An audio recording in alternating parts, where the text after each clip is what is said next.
We're going over a goblet static side lunge. So when we're doing this one, you can use a kettlebell, you can use a dumbbell, it doesn't really matter as long as the load of the kettlebell in front, because it's a little bit harder to hold, isn't fatiguing you too much. And this exercise isn't going to be that heavy, so either one's really okay. We're going to use a dumbbell. So we're going to get into a pretty wide stance here. We got our dumbbell up in the goblet position. From here, I'm going to make sure I have a little bit of a brace across my midsection. I'm going to sit into this hip. So I'm trying to actually sit back and into this hip.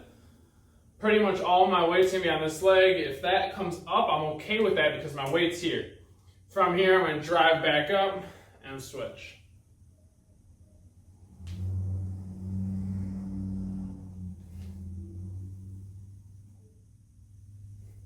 When we're doing it, the biggest thing I'm looking for, so you guys can see from the side, is to make sure that we're really loading the hip and not just the knee.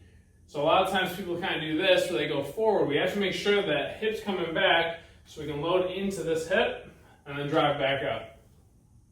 Boom. You'll notice the whole foot, whatever one I'm on, is going to stay planted because I'm trying to drive through that whole foot. Heel, big toe, and right under the pinky toe are all going to have pressure, creating a tripod, if you will, of stability.